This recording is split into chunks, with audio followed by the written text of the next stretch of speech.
আসসালামু আলাইকুম। এখন দেখবেন সংবাদ শিরোনাম। বিএনপির ঘোষিত মনোনয়ন নিয়ে আজও কয়েক জেলায় বিক্ষোভ, সড়ক ও রেলপথ অবরোধ। পছন্দের প্রার্থী না থাকায় ক্ষোভ। নির্বাচনের বৈধতা ও জুলাই সনদের ভিত্তি পেতে আগে গণভোট চায় জামায়াত। খালেদা জিয়া সহ শীর্ষ অনেক নেতার আসনে প্রার্থী দেবে না এনসিপি। গাজীপুরে থামছেই না ঘোড়ার মাংসের বিকিকিনি। বিপুল পরিমাণ মাংস সহ ৩৭টি পশু জব্দ, ঢাকঢোল পিটিয়ে প্রশাসনের অভিযান। টাঙ্গাইলে স্বল্প মূল্যের মথ বীজে রং মিশিয়ে মুগডাল বানিয়ে বিক্রি, ভোক্তার অভিযানে ধরা পড়েছে জালিয়াতি, হতবাক ক্রেতারা। এতক্ষণ দেখছিলেন সংবাদ শিরোনাম, এখন দেখবেন বিস্তারিত। বিএনপি ঘোষিত মনোনয়ন নিয়ে আজও কয়েক জেলায় বিক্ষোভ এবং সড়ক ও রেলপথ অবরোধ হয়েছে। পছন্দের প্রার্থীকে দল মনোনয়ন না দেয়ায় ক্ষোভ প্রকাশ করেন নেতাকর্মীরা। সিদ্ধান্ত পুনর্বিবেচনার দাবি জানান তারা, না হলে আন্দোলন চালিয়ে যাওয়ার ঘোষণা দেন বিক্ষোভকারীরা। আসন্ন জাতীয় সংসদ নির্বাচনে বিএনপির প্রার্থী ঘোষণার পর থেকেই উত্তাপ ছড়িয়েছে চাঁদপুরের ফরিদগঞ্জে। ৪ নম্বর আসনে উপজেলা বিএনপির আহ্বায়ক এম এ হান্নানকে মনোনয়ন না দেয়ায় দ্বিতীয় দিনের মতো বিক্ষোভ করেছেন তার কর্মী সমর্থকরা। সকালে ফরিদগঞ্জ লক্ষ্মীপুর আঞ্চলিক মহাসড়কের বিভিন্ন স্থানে টায়ার জ্বালিয়ে অবরোধ করেন বিক্ষুব্ধরা। বন্ধ হয়ে যায় যান চলাচল, ভোগান্তিতে পড়েন যাত্রীরা। দলীয় সিদ্ধান্ত পুনর্বিবেচনা করে এম এ হান্নানকে মনোনয়ন দেওয়ার দাবি জানান বিক্ষোভকারীরা। চাঁদপুর ৪ আসনে বিএনপির মনোনয়ন পেয়েছেন হারুনুর রশিদ। কুমিল্লা ১০ আসনে বিএনপির জাতীয় নির্বাহী কমিটির সদস্য মোবাশ্বের আলম ভূঁইয়াকে মনোনয়ন না দেয়ায় নাঙ্গলকোটে বিক্ষোভ করেন তার কর্মী সমর্থকরা। বিকেলে ঢাকা চট্টগ্রাম সিলেট রেলপথ অবরোধ করেন তারা। দলীয় সিদ্ধান্ত পরিবর্তনের দাবি জানান নেতাকর্মীরা। আসনটিতে আব্দুল গফুর ভূঁইয়াকে মনোনয়ন দিয়েছে বিএনপি। বিক্ষোভ হয়েছে মুন্সিগঞ্জেও। এক আসনে মনোনয়ন পুনর্বিবেচনার দাবিতে বিক্ষোভ ও অবস্থান কর্মসূচি পালন করেন মনোনয়ন প্রত্যাশী বিএনপির স্বেচ্ছাসেবক বিষয়ক সম্পাদক মীর শরাফত আলী সপু ও উপজেলা বিএনপির সাবেক সভাপতি মমিন আলীর অনুসারীরা। তারা অভিযোগ করেন আসনটিতে মনোনয়নের ক্ষেত্রে ত্যাগী ও যোগ্য নেতাদের বঞ্চিত করা হয়েছে। এ সময় ৩১ দফা লিফলেটও বিতরণ করেন নেতাকর্মীরা।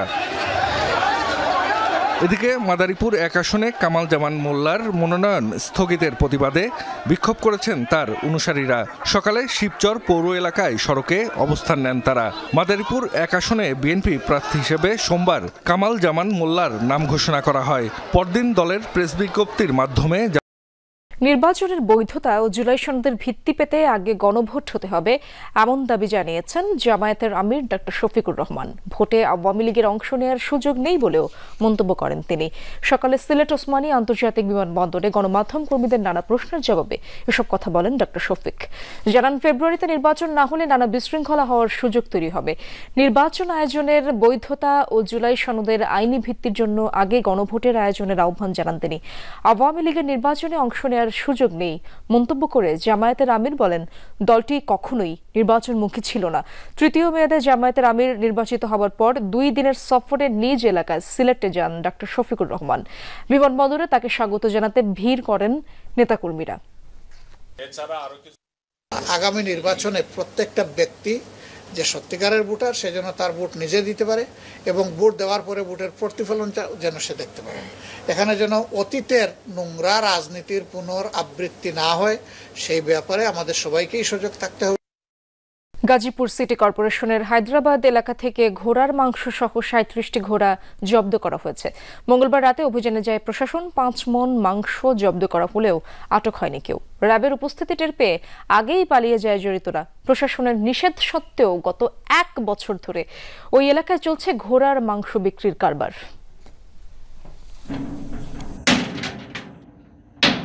ঘোড়ার মাংস বিক্রির প্রস্তুতি চলছে, এমন গোপন সংবাদ পায় র্যাব। গাজীপুর জেলা প্রশাসন ও প্রাণী সম্পদ অধিদপ্তরের কর্মকর্তাদের নিয়ে শুরু হয় অভিযান। রাতেই হায়দ্রাবাদ এলাকার এই কসাইখানার সন্ধান মেলে। তালা ভেঙে কারখানায় প্রবেশের পর দেখা যায় এলাহি আয়োজন।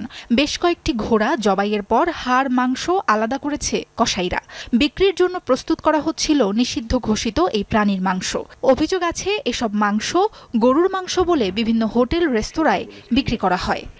রেস্টুরেন্টে যে তারা ঢুকাচ্ছে, এইটাও শুধু তারা একা না, তাদের একটা চক্র আছে আমার মনে হইতেছে। এই চক্র ভাগাভাগি করতেছে, তারাও টাকা নিতেছে, ওদেরকেও দিতেছে। প্রশাসন তো চেষ্টা করে করতেছে যে না বিক্রি হোক বা কেউ না কিনুক। মঙ্গলবার রাতে র্যাবের সরব অভিযানের খবর আগেই পেয়ে যায় ঘোড়ার মাংস বিক্রি চক্রের সদস্যরা। কসাইখানায় প্রশাসনের কর্মকর্তারা পৌঁছানোর আগেই পালিয়ে যায় তারা। স্পটে প্রায় 5 মণ ঘোড়ার মাংস পেয়েছি এবং বোঝা যাচ্ছিল যে তারা এগুলো বিক্রির উদ্দেশ্যে এখানে তারা এই কর্মকাণ্ড করছিল। তো আমরা হাতে নাতে কাউকে যেহেতু ধরতে পারিনি, আমরা ওই মুহূর্তে কাউকে শাস্তি দিতে পারিনি, তবে আমরা ডিসপোজাল করব। কাউকে ধরা না গেলেও জব্দ হয় 5 মণ ঘোড়ার মাংস, সাথে জীবিত 37টি ঘোড়া, যার বেশিরভাগই রুগ্ন। ভেটেরিনারি সার্জন জানান, ঘোড়ার মাংসে এমন পদার্থের উপস্থিতি রয়েছে যা মানবদেহের জন্য ক্ষতিকর। 8টা ঘোড়া জবাই হয়েছে আর 37টা ঘোড়া এখানে আরও আছে এবং প্রত্যেকটা ঘোড়ারই অসুস্থ। বেশিরভাগ ঘোড়ারই খুরায় সমস্যা এবং প্রত্যেকটা ঘোড়ারই খুরায় পচন ধরে গেছে। মাংসগুলো খেলে মানবদেহে টক্সিসিটি হবে এবং এই টক্সিসিটি পরবর্তীতে লিভারের উপরে লিভার ড্যামেজ করতে। মুগ ডাল বলেই বিক্রি হয়, কিন্তু আদতে তা স্বল্প মূল্যের মথ বীজ। মানবদেহের জন্য ক্ষতিকর রং মিশিয়ে বিক্রি হয় মুগ ডাল হিসেবে। টাঙ্গাইলে ভোক্তা অধিকারের অভিযানে 2টি দোকানে পাওয়া যায় এরকম 37 বস্তা মথ বীজ। অভিনব এই প্রতারণায় হতবাক ক্রেতারা, তবে বিক্রেতাদের দাবি তারাও জানতেন না রং মেশানোর বিষয়ে। প্যাকেটে লেখা প্রিমিয়াম কোয়ালিটি, বিক্রি করা হয় মুগ ডাল বলে, অথচ সামান্য পানি মেশানোর পর দেখা যায় এগুলো রং মেশানো মথের বীজ। টাঙ্গাইলে ভোক্তার অভিযানে ধরা পড়ে এমন প্রতারণার চিত্র। দুপুরে ছয়ানি বাজারে মা লক্ষ্মী এন্টারপ্রাইজ এবং অনিক এন্টারপ্রাইজ নামের 2টি দোকানে চলে ভোক্তার অভিযান। সেখানে পাওয়া যায় রং মেশানো মথ বীজ, যা বিক্রি হচ্ছিল মুগ ডাল হিসেবেই। আমরা কেউ জানতামই না, তাই না, এই বিষয়টা। তবে জেনে শুনে আমরা এখন বিষ খাচ্ছি, এতদিন আমরা বিষ খেয়ে আসছি। মানবদের জন্য তো এটা একটা বিশাল ক্ষতি। রং তো স্বাস্থ্যের জন্য ক্ষতিকর, সেক্ষেত্রে তো এটা তো আসলে খুবই খারাপ। আইসক্রিমের রং আছে, বিভিন্ন খাদ্যদ্রব্যের রং আছে, আর ডাউলে যে রং আছে এটাই প্রথম জানলাম। খাই আমরা তো কিনি খাই, এখন দুইয়া খাই, কোনটা কি দেয় কোম্পানি জানে, দোকানদাররা জানে। মুগ ডালের নামে মথ বীজ বিক্রির বিষয়টিতে হতবাক সাধারণ ক্রেতারা। অন্যদিকে দোকানীদের দাবি, তারা নিজেরাও রং মেশানো মথ বীজের বিষয়ে জানতেন না। কালার হতে পারে, যারা তৈরি করে তারা দিতে পারে, হয়তো আমরা তো তৈরি করি না, আমরা তো কিনাই না। এরা তো কিনে আনে প্যাকেট জাত করা অবস্থায়, এরা বুঝতে পারে না। তবে ইদানিং মানুষের পত্র পত্রিকা এবং মিডিয়ার মাধ্যমে জানতে পারতেছে ভ্যারাইটি ডাউল এবং চাউলে চিনিতে কেমিক্যাল এবং রং মিশানো হচ্ছে। ভোক্তা অধিদপ্তরের কর্মকর্তারা জানান, মুগ ডালের অর্ধেকেরও কম দামের মথ বীজে যে টাট্রাজিন রং মেশানো হয় তা মানবদেহের জন্য অত্যন্ত ক্ষতিকর। অভিযানে 2টি দোকানের প্রত্যেকটিকে 50,000 টাকা জরিমানা করা হয়।